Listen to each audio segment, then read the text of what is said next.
If you've been on BookTube for any length of time, you probably know this feeling.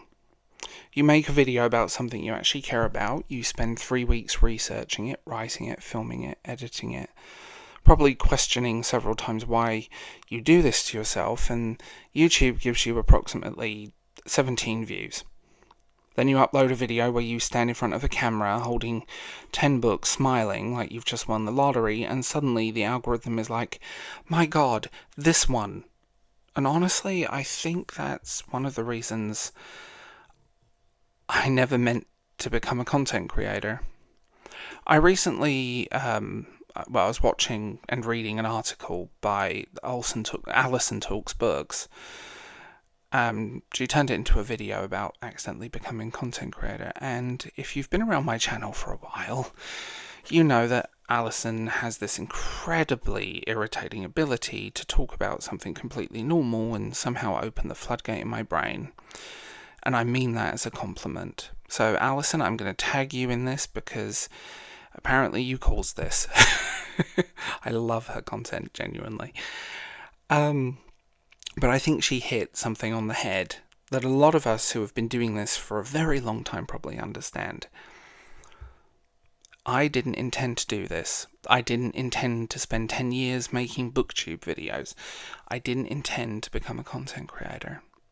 And I don't think anyone grows up thinking, you know what I want written on my gravestone? Content creator. Nobody wants that. Here lies Dove. He made thumbnails. No, but somehow here I am, 38 years old and still making videos on the internet, which is particularly funny when you consider I've been making stuff online more or less since I was 16, long before content creator was really a job title or even a thing. Back then, I was just some weird kid on the internet. And I was absolutely that weird kid. I made MySpace layouts for bands and musicians. I made little videos. I was on Vine when Vine was a thing, and apparently that went surprisingly well.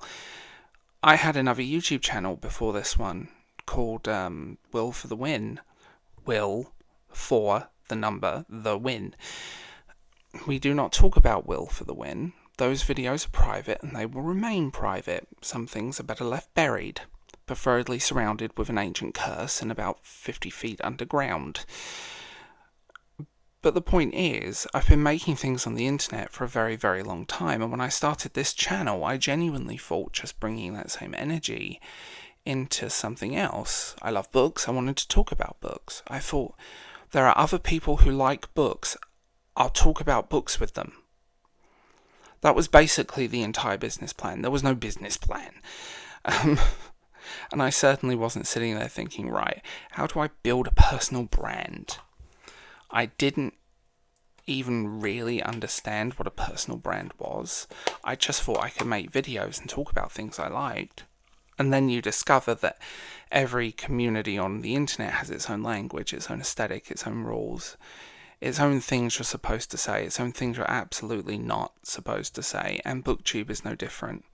You start learning how you're supposed to present yourself, how you're supposed to talk, what your thumbnails are supposed to look like, what books you're supposed to be talking about, what opinions are acceptable, and what opinions are going to get you in trouble.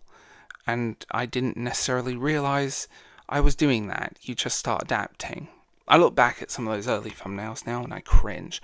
Honestly, if you don't cringe when you look back at your old work, I think there's probably something wrong with you. Because look at some of those. There's me holding 10 books. I'm smiling. I'm standing at a weird angle trying to hide things in the background.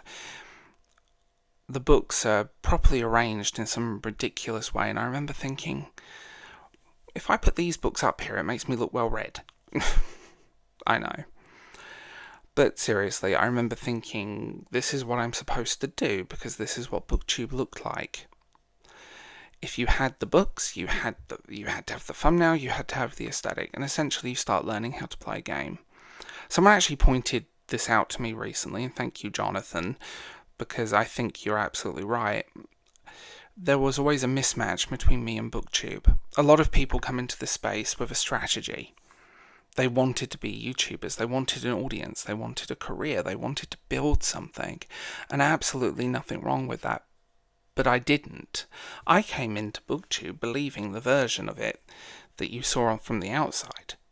This lovely, welcoming little community where people sat around drinking hot beverages and talking about Jane Austen. And then you go inside and you're like, oh, there are factions. There's drama. There's more factions than the kingdoms in Game of Thrones. Dear God. There's drama. There are people who absolutely despise each other. There are arguments happening behind the scenes, and you don't even know they're happening until suddenly everybody knows about them behind the scenes. And I just sit here thinking, I just wanted to talk about books. That mismatch probably did more damage to me than I realised at the time, because I spent years trying to fit myself into a community that frankly wasn't particularly interested in me being myself. And I think that eventually becomes exhausting. There was a point where I stopped talking about books for a long time, especially after the Rachel Marie situation. I was burnt out. And you can see the burnout if you go through the channel. There was a period where I made absolutely ridiculous number of top 5 videos. Top 5 this, top 5 that, top 5 authors, top 5 books, top 5 whatever. And I think there was a point where I just didn't know what else to make. Maybe the pressure was internal, maybe it was external, probably both. Because BookTube has always had this pressure to keep producing. You have a video out. There's a new release. You need to talk about it. Everybody else is talking about it. You need to get your video out before everyone else does, or as quickly as possible, and suddenly reading became work. You aren't reading because you want to read. You're reading because you need something to make a video about, and that's a really easy way to fall out of love with books. I think that's why you see so many book creators burn out and just disappear. A lot of people quit for reasons that I've stated above. Because there's this constant expectation that you have to keep producing, and producing quickly, and producing the right thing, and producing something that everybody will click. And this is, well, the whole content creator thing becomes really weird, because the internet has changed massively since I started. When I started being a content creator, it wasn't really what it is now.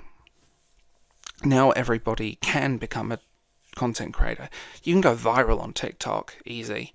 You can get millions of views from a completely random video. I know, I've been there. You can build an audience from your bedroom, and that's incredible. But it also means the pressure has become probably worse now than it was then, because now everybody knows it's possible. And when everybody knows it's possible, everybody starts trying to work out what to do. And BookTok is the perfect example. A lot of BookTok content is effectively, you have 60 seconds. You have to get their attention. You have to tell you why this book is amazing. You have to make everything emotionally invested, and then you have to make someone want to buy a book. That's basically an advert.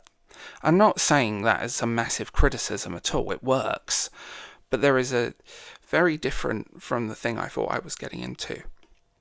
I wasn't trying to sell you books. I was trying to talk about them. And I think that's an important distinction even now. Because eventually I started looking back at what I've been doing before this channel. I went on my old channel and looked up my old videos, which I have saved on a hard drive. There was Nerd Fighters meetups. There was random videos of me and my friends hanging around in college. There were stupid little videos of me sitting on my bedroom floor talking to a camera about random stuff for no reason. I love them. I loved them. They weren't optimized. There wasn't some massive thumbnail strategy. Half the thumbnails are basically just a frame from the video. Camera quality was very questionable. Audio was also very questionable. Sometimes the entire video was basically, hey, look what I'm doing. That's it. And there was something really refreshing about that, because nobody was thinking about whether it was clickable. Nobody was thinking about retention. Nobody was checking YouTube Studio every 20 minutes. Nobody was thinking SEO. That was not even really a thing when I started. My God, You just made something, and somewhere along the way that changed.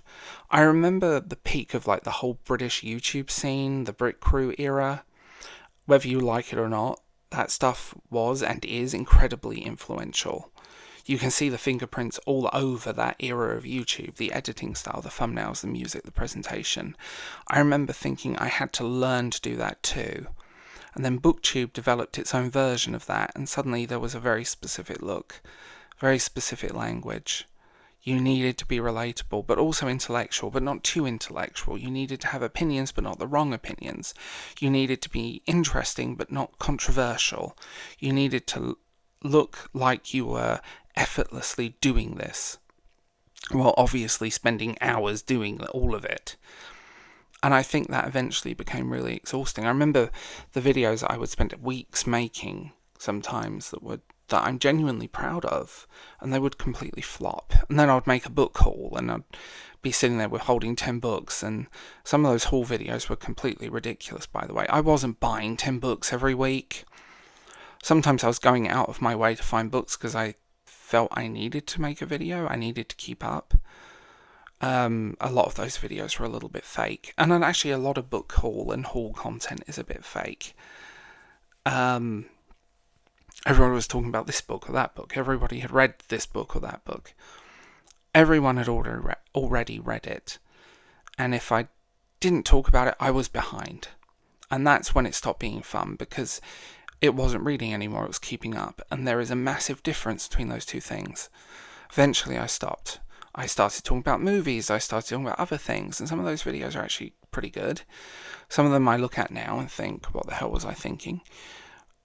But that's part of the process, and weirdly, I'm enjoying this again. 2024, end of that year, a lot happened, and I just made a decision to say, well, let's go back to books. Let's talk about it, but let's try and come at it from a different angle. I love making these videos again, because after nearly a decade I reached a point where I don't feel like I have to do what I'm told. I don't feel like I have to make videos everyone else is making. I don't feel like I have to have an opinion everybody else has. If someone doesn't like me, okay. If someone finds something I'm saying offensive, okay. If someone doesn't like my thumbnails, I'm sure I'll survive. You cannot please everyone. And I think that's something that took me a very long time to understand, especially when your entire world changes in one day. And that's it. Your world changes. Because when you're trying to fit into a community, you start measuring yourself against everyone else. You look at their numbers, their views, their subscribers, bookshelves, sponsorships, success, and you start wondering why you're not doing what they're doing. And eventually you forget that you're not actually trying to do what they're doing. You never wanted to become a content creator. I wanted to have conversations about books. That's it. I wanted to talk to people about something I love. I wanted to meet people. I wanted to make friends. And full confession, I was a little bit lonely when I started this channel. And then there are people I met through this channel who I'm incredibly grateful to have met. You know who you are. But I think I approached the whole thing with the wrong expectations. I thought the community was the thing. Eventually I realised that the community isn't necessarily the thing, the people are. And that's a massively different thing. I also think that's why I changed how I make videos. A lot of my videos are probably less clickable. They're certainly less manufactured. And some of my videos have barely been watched, but I'm proud of them. And I think that's the point. That's actually more important to me, because I've already done the other thing. I've made videos because I thought I was supposed to make them. I made the thumbnails because I thought that's what I was supposed to look like. I made books because I thought I needed to keep. I read books because I thought that would help me keep up. I needed to keep up. I chased the algorithm. I chased the numbers. I refreshed studios. I wondered why one video worked and another didn't. And after 10 years, I'm tired. Not tired of making videos. I'm tired of pretending I don't know what I actually want to make, and that's the difference. I don't think anyone really intends to become a content creator. It just happens. One day you're making a video because you like something, and then you're clicking your analytics and thinking about thumbnails and,